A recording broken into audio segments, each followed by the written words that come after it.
Welcome to the Friday Shoot-Around, your K-State basketball show, presented by Booth Creek Wagyu. Now let's go to the Flint Hills, home of GPC's hidden studio. Here's your host, Ryan Gilbert. Back-to-back losses for Kansas State, three in a row for the Wildcats overall, and if you're keeping track, 7 of the last 8 have gone the wrong way for Jerome Tang's squad. Clint, this one's going to be tough to break down. K-State is so close to getting over the hump. You lose a backbreaker against TCU on the final possession with really good defense, and sometimes guys just go out and make plays. And then just 48 hours later, you are on the road in Austin, and K-State was never able to get over the hump in that game, but the Wildcats were close. But we're going to break down the things that K-State needs to do now over these next couple of games to start getting some wins. But real quick, a message from our friends at Booth Creek Wagyu.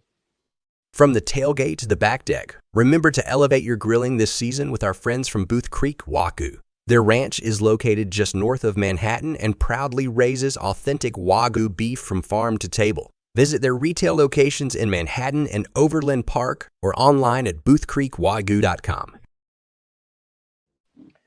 Clint, is this TCU loss back from Saturday, is that a good way to summarize the last, month for K-State basketball? You play pretty good, but, at the end, TCU does hit a good shot, but you look at the turnovers in that game, K-State made just one three-pointer against the Horned Frogs. So, three-pointer here, a smarter play there, and K-State's probably looking at an entirely different season right now.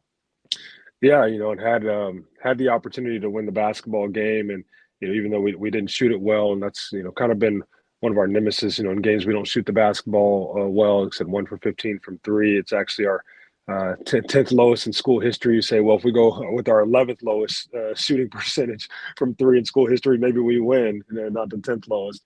So it's unfortunate. Sometimes that's the way that the ball falls, and for us, when it's fell that way, it's been tough for us to win basketball games. We need our guys making some shots from the outside, and we're going to need them to step up and make those to have an opportunity down the stretch to put together some wins, and like I said, then get into the Big 12 tournament and hopefully get some wins there so we can get into the NCAA tournament. But it was a tough game. I think also, blocking out and rebounding, remains a big part of the game. We got out-rebounded 31-27, which you say, well, it's not a big deal, but 14 of those rebounds were offensive for TCU. Right. And, that led to 20 second chance points, and so that becomes, a big emphasis in the game. When we get to the stop on the first shot, and then they take a tough shot, we force them to miss it. We have to, block out and do a much better job than giving up 14 offensive rebounds.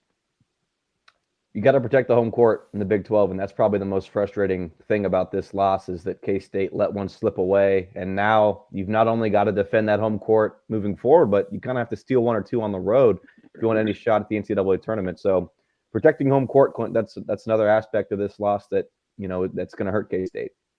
Yeah, it is, and we have some opportunities coming up with BYU and West Virginia at home, and we have to win, games at home. And, with our crowd behind us, saw Coach Tang just tweeted out in the recent days of, we need our crowd there, need our fans there to cheer on the team. And obviously they're a big part of bringing the energy that we need in the building to get over the hump and obviously go win the next few games. And so we got to protect home. Then we have to go on the road and like I said, still a few on the road as well, and that's what we're looking to do. The road loss at Texas, just your takeaways from that game. Yeah, I thought, when you look overall at the game, there were a lot of similarities. We never led in the game, but turnovers were pretty much even. Points in the paint were pretty much even. Second chance points were even. Fast break points were even. Bench points were even. And so it's kind of hard to pinpoint, well, how do we lose or what was the thing there? And you can say free throws. Well, they shot 24. We shot 16, but we had to foul it at the end of the game, right? So they got a few more free throws there. So I almost wouldn't even pinpoint that. I think the only thing I can come down to kind of looking at and seeing is in the first half, we went 1 for 10 from 3. And like, man, if we go 3 for 10, shoot 30% and not 10%, it can be a different basketball game there going into the halftime. And then the other thing is, Tyler Perry, didn't shoot any free throws, and then for, him, he shoots 92% from the free throw line. We have to get him to the free throw line because it's almost automatic and easy opportunities and points for us. And so for him just to continue to be aggressive of getting to the free throw line. And then, he did have 6 turnovers, which is his most he's had, all season in the game. And so obviously take care of the basketball, but we got to find a way when you shoot 92%, we got to find a way to get him some free throw opportunities because that's good for us, obviously. Yeah, Jerome Tang has mentioned now Tyler Perry's the best shooter in America. Now that might be a little rich, but still, he's very good at using his body down low, creating contact. And you mentioned the free throw numbers. If he gets to the line, it's like K-State going to overtime. It's pretty much automatic that some good things are going to happen. I think defensively, Kansas State played really good in this game against Texas, especially with throwing some different looks at the Longhorns. I think that threw them out of their loop for a number of possessions. So, K-State's, Jerome Tang's remained very optimistic. He's still positive that this season can be turned around. And after that Texas loss, he wasn't hitting the panic button. He was appreciative of the efforts of his men. Obviously, you come up short, but I think he's kind of putting it upon his staff to try to, find the ways to get this team to make those smarter plays here and steal an extra bucket there to start winning games rather than, trying to make a wholesale change here later in February, right? I think this team knows they're close. Jerome Tang knows they're close. And I think defensively, that's just a good it's a good example there that, they're still bought in. Obviously, the shots weren't falling. That does simply come down to execution, but the effort was there. Yeah, the effort was there, and even when we look at our turnovers, it's been 14 against TCU and 13 against Texas, and hey, I'll take that. I'll take that all day, considering where we've Right. been in a few games with 16 plus, and so I think that's been good. You talk about defensively against Max Asmus, one of the more explosive scorers in NCAA. We held them to 8 points on 3 of 10 shooting. So you could tell our guys are really locked in on making things tough for him. And so, overall, we played a well enough game to win. Obviously we needed to shoot the ball better against Texas. Cam Carter went 2 for 10, Kaluma 5 for 17. I love Kaluma, getting up more shots. I think that's good for us. But we gotta be able to make some shots down the stretch and to get over that hump. And so there's a saying, right, like defense wins championships, and but if you can't score the basketball, it's hard to win because you're not going to hold a team to 0 points. So you got to be able to go out offensively and execute and obviously score the basketball as well. I agree with you with saying that 13 turnovers. You're happy with that, right? Because that's who this team is. They turn the ball over. And Jerome Tang, I asked him on Thursday when he was speaking with the media. K-State won 4. They went 4-1 over the first 5 games, right, in Big 12 play. So we can maybe talk about that later on and how K-State can replicate that. But what did you do? I asked Jerome Tang, what did you do in those games that you need to replicate now moving forward to get those results? He said 3 things. Number 1 was getting to the free throw line. Number 2, offensive rebounding. And number 3 was just hit shots, right? And so turnovers weren't even mentioned there. And so you're probably thinking, come on, coach, stop turning the ball over. Guys, that's who this team is. They're going to turn the ball over. Jerome Tang lets his players play with freedom. And so if you can get 12, 13 turnovers a game here against, BYU or West Virginia, in either one of those games, you're going to take it. Oh, yeah, for sure. And obviously that means we're getting up some quality opportunities and shots at the rim. And hopefully, like, some of those turnovers are aggressive ones and not ones that are nonchalant or putting the opponent into a transition opportunity. But we'll obviously take that all day as we can. You mentioned for us rebounding, the activity. David Gasson has been really playing well the last few games. Just his activity and an ability to score the basketball at the rim. His length defensively, I think, has been really good. So we'll need to continue to have him play well off the bench and give us that firepower. And then I think Will McNair as well inside. He has such a soft shot inside with his little floater or kind of turnaround jump hook. And so we need those guys to continue to step up, over our next few games. And hopefully we can replicate that 4-1 start, because it's important now. We're 5-8 in the conference. And, if we can go win the next 3 and get to 8-8, that gets us into going into KU, and obviously into Lawrence at 8-8, and that's a tough place to play. Obviously, we haven't won since 2006, but then we finish at home against Iowa State. So that can get us to that 9-9. If you win all 5, 10-8, and we still might need a game or 2, just depending upon how things kind of shake out. But if we win 4 or 5, 4 of the next 5 or all 5, we'd be the hottest team in the Big 12. So there's still some hope there, and then hopefully our guys can play well. Jerome Tang said it, that there's somebody out there in the country that's not even on the bubble right now that's going to make it. It's going to get hot, make the NCAA tournament. Says it happens every year. He said, why not be the Cats? And so you mentioned Gasson and McNair. Those two are now coming off of the bench after starting for pretty much most of the year. They've been good. Gasson's been great. Will McNair, I think, he's been solid, but Gasson has been tremendous for Kansas State as of late, like you said. Do you want to get him back into that starting 5, or is this maybe why he's started to be such a, raising up his game because he's coming off the bench? What do you think? Well, I like his energy that he's played with, his activity, and so I think it's, it might be a game by game basis, but he's done a great job off the bench for us and gives us some firepower. And I like having, a guy coming off the bench or 2 guys coming off the bench where there's no drop off. When they get in there, it's you know what they're going to bring, and they're going to be able to score the basketball. They're going to do some things defensively. It kind of reminds me of in 2006, 2007. Bob Huggins brought Cartier Martin off the bench, and Cartier was an all Big 12, second team player. But and he gave us that firepower, coming off the bench. And so, I like where he's at. Now obviously, if Coach Tang or the staff feels that he's playing so well that we need to start with that energy, just depending upon how we come out, then obviously you start him. But I like how he's playing, and maybe that is because he's coming off the bench. He's able to see the game before he gets in, right? A lot of times for players, when you can see it from the bench, you can kind of see like what's happening, how the other team is playing, where you can get your spots, and how you can impact the game.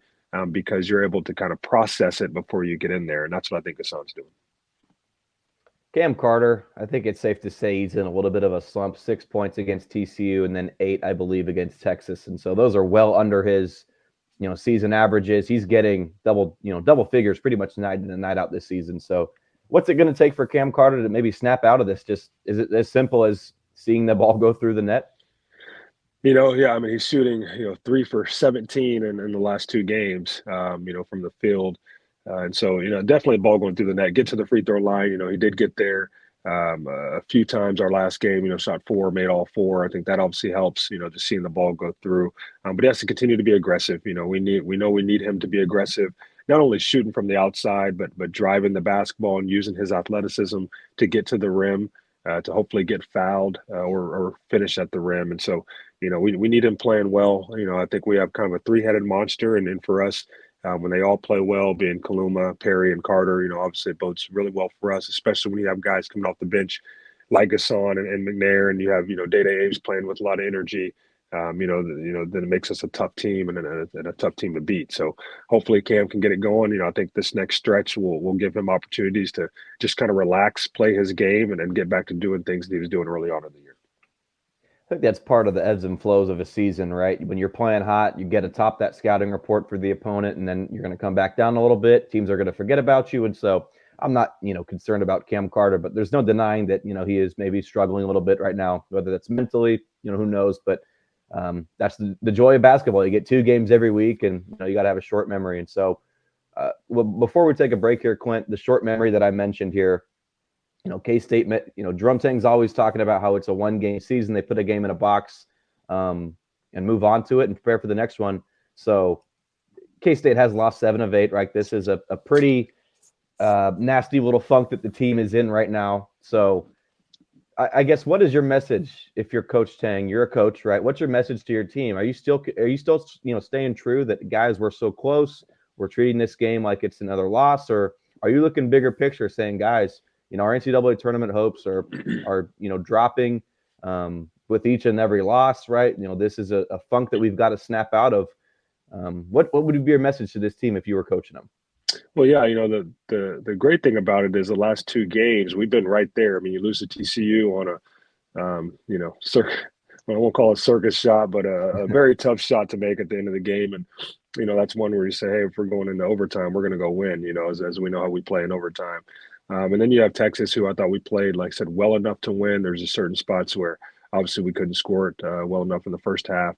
to overcome some things. But the two games that, the ball falls just a little bit differently, we could be looking at or talking about something different today, right? It'd be like, okay, what are our last two? And here we go. Here's the momentum. Now we have a really good stretch. We can go win 5 in a row, and so I continue saying, hey, we're right there. We're right there. We got to continue to buy in, continue to get shots up because we have to make shots.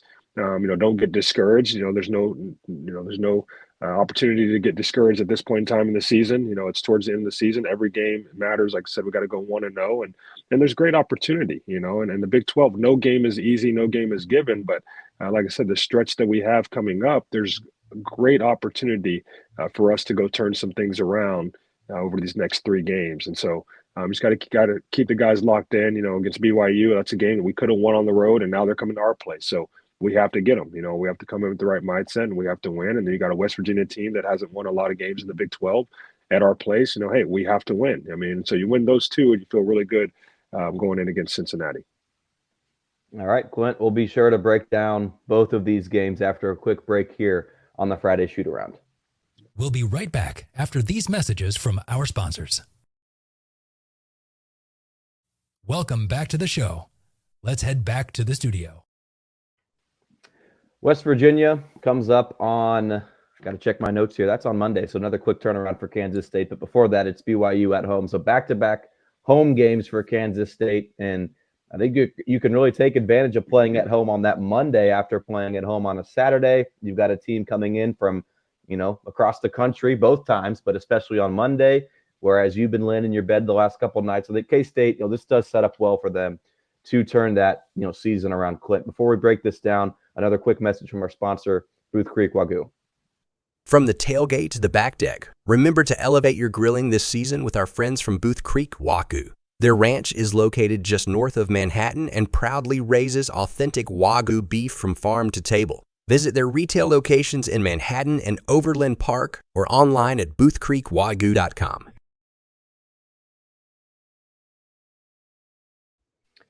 You got to go 2-0 in these games, right? There's no other way around it, especially if you want to make the NCAA tournament. These are just must-win games, especially being at home. There's no other way to put it. You've got to go 2-0 in this stretch, right?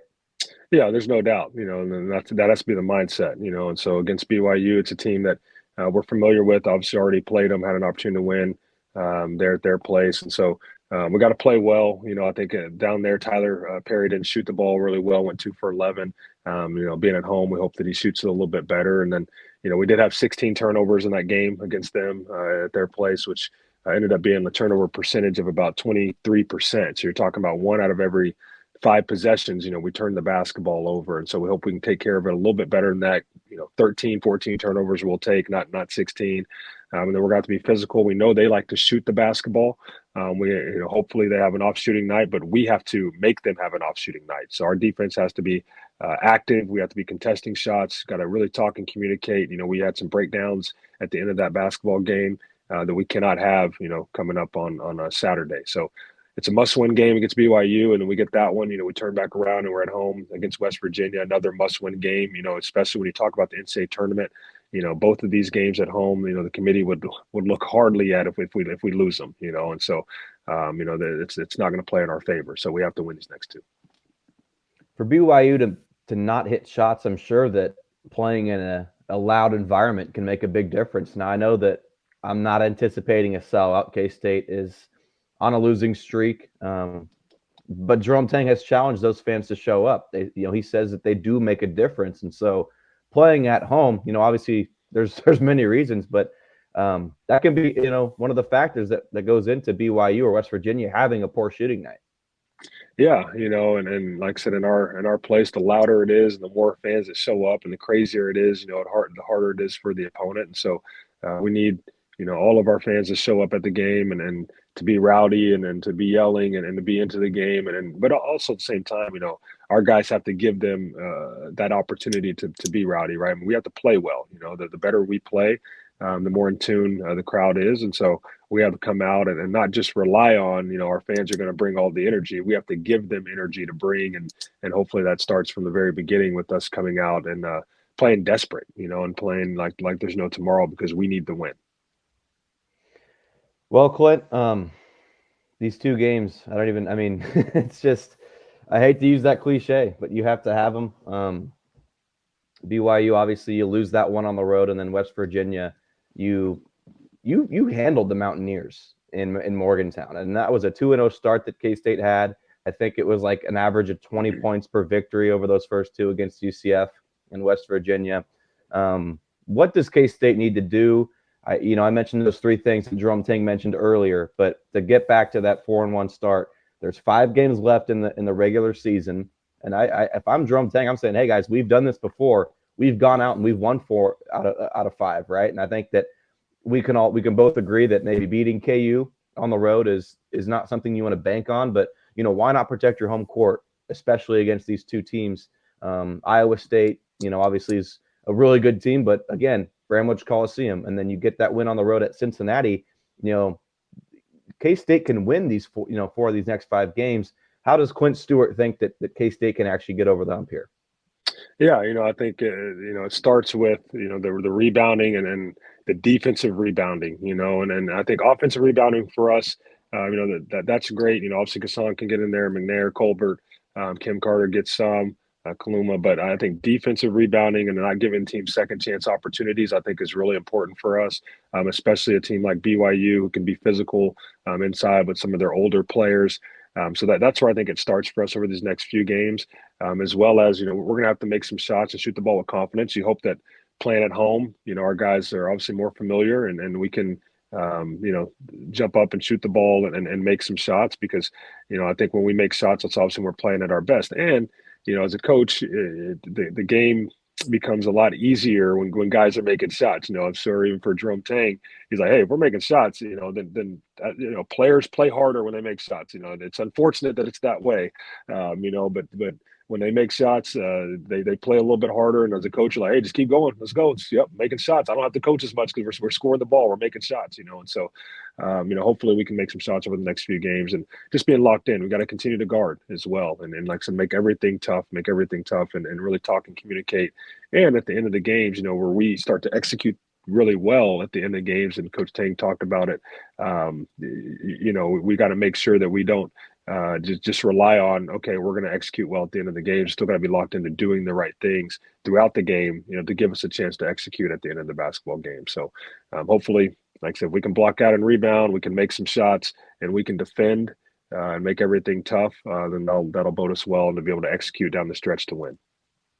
If I was coaching, I would just tell my guys, hey, don't go out and win it here these 40 minutes. Just don't lose it. If we have a tie game, we'll be fine in overtime, right? But again, I mean, that's kind of where these last, number of losses, I think the last 4 are by 4.5 points on average. And so they're close, but that's probably where, obviously in overtime, I think Jerome Ting joked about this on Thursday that imagine if K-State doesn't go, undefeated in overtime games, then we're really having a panic on the season. But that's what's maybe a little surprising about these close losses that Kansas State has had. You talk about 5 to grind. Now in overtime, K-State's been great, but I mean, same thing can be said for that TCU game. That was a 1-possession game at the end. K-State, if Tyler Perry goes down and hits a layup or connects on an alley-oop to David Gasson in the final 30 seconds, maybe this one has a chance to go to overtime or is a 1-possession game, right? I mean, you look at Oklahoma State, you lose that one by 3 points.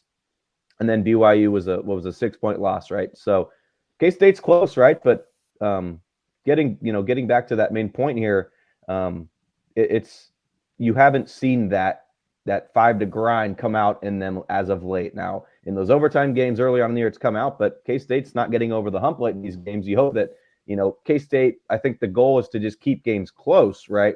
And then you're going to trust in that work that you can get over that hump in these games. Yeah, and talk about the 5 to grind. Look back at our first game against BYU, and that was a game where, I think they had a 14 or so point lead with 5 minutes left, and we were able to come back and obviously make it a 1-possession game. But then we lost focus on our defensive execution down the stretch, the last 2 possessions, and give up a wide open 3, and then no talking, communicating between Tyler Perry, I believe, or I know it's Kim Carter and Arthur Kaluma, and they get a layup. And so, and that's where we can't just rely on, hey, that 5 to grind and we get there, we're going to win. We still have to execute down the stretch. And now you look at it, with 5 regular season games left, it might as well be 5 to grind for the last 5 games, right? I mean, it's we got five games to go grind and figure right. out how we got to win. And and not just the last 5 minutes, but 40 minutes each game. And then so that has to be the mindset, right? It's 5 to grind from the very jump, against BYU. And right as that tip off goes, we have to be in that grind mode from the very beginning because, for us, we need it. If the guys want to have any hope or any chance of making the NCAA tournament, then that has to be their mindset from here on out. Jerome Tang mentioned the first game against BYU that they wanted to sort of keep that game within arm's length and then hope to wear down BYU as the game progressed and went on and then go on that run. And we saw that. K-State was down by 17 points in that game, came back and made it close at the end. But again, and this goes, same thing for TCU, right? You're not in that situation at the end where TCU throws up a prayer and it goes in if you make a smarter play early on in the game. So, while I agree with Jerome Tang that, keep it close and try to do something at the end, why not go out from the opening tip and, show your dominance, let that crowd get energized and play good, basketball for not just that last 5 minutes or whatever, but for a full 40 minutes, go out and prove a message to that Big 12. Like, K-State's not backing down from this 5-8 record. They're going to, we are going to come out and we're going to make this interesting down the stretch and flirt with an NCAA run. Well, especially at home, I think that gives you the ultimate, hopefully, confidence and a great atmosphere to go out and jump on a team early. It's a little bit harder to do on the road sometimes, just because it's really it's your 15 guys and coaches and a few sprinkled fans against everybody else. But at home, it's got to feel like it's literally 13,000, 14,000 against their few that they have, and so. That's an opportunity for us to jump out early, and I think that's one of the things that, you look at a team like Houston that they do, especially at home. I mean, they get after you early and they make it known like it's going to be a tough night for you. And that's got to be our mindset for, over these next 2 games at home against BYU and against West Virginia, 2 winnable games, 2 games where, I don't know what the street would say, but I'd say that, we're favored to win at home against both of these 2 teams, but we got to go out and play well, and we have to have the right mindset to do so. So hopefully we can jump out early, like so that 5 to grind. Maybe it's the first 5 minutes of this game, and if we can do that in the first 5 minutes, where BYU has to call an early timeout because we jumped out on them early, and then hopefully we can keep that going as the game goes on. This week on our Questions podcast to Go PowerCat, we talked about the NIT. Did you play in the NIT ever at K-State? I did. Yeah, junior year. Yeah. Okay. What were your thoughts on the NIT? We kind of had a little back and forth on it. The pluses, the minuses, what good it can do for your program. But obviously K-State had some goals before the year. They were outspoken about it, going to Phoenix for the Final Four. So what did you take away from that NIT experience, and what would that, if K-State does fall short of the big dance, what would the NIT mean for this team? Yeah, and it can be hard for older or veteran players, right? Because you do have a goal of making the NCAA tournament and obviously trying to make that run, especially coming off of the season that we had last year. And so that always can be hard. We went to the NIT back in 2006, 2007. We were 4th in the Big 12. We won 10 games. We were expected to make the NCAA tournament, and it was the first time, I think, ever that Big 12 team had won 10 games and finished 4th in the Big 12 and didn't make the NCAA tournament. And coincidentally, the 5th place team was Texas Tech, and they got in, and then we beat them in the Big 12 tournament. So it was really concerning, or just kind of confusing on why we didn't get in. And so it was a tough moment, and for our guys, and also we had quite a bit of seniors that year, but at the same time, that was a time where we hadn't made a postseason or hadn't played in the postseason. And so from my standpoint and my thoughts was, hey, we're building something, but I was also a junior, right? So it's like, hey, we're building something, this is the start of something that's great to come. And, this is part of the learning process, and this should motivate us, obviously the next year to make the NCAA tournament. But when you have some veteran players or some older players that may be their last year, and then they have their sights set on the NCAA tournament, it can be a hard shift, and knowing that you're playing an NIT, but you're still watching the NCAA tournament, thinking that you should be there, wishing that you were there. And so you really have to try to get those guys' mindsets, the right way, and make sure that they're still going out and playing basketball. And, it's an opportunity for them to continue their K-State career, and then, hopefully play well. And those that have aspirations to play at the next level, they play well in the NIT, they get on to the next level. Well, Clint, to wrap this up, I mean, if you're Jerome Tang, you don't want to be in that position like you guys were in, because you were, you thought you had it locked up, but you get snubbed from the committee.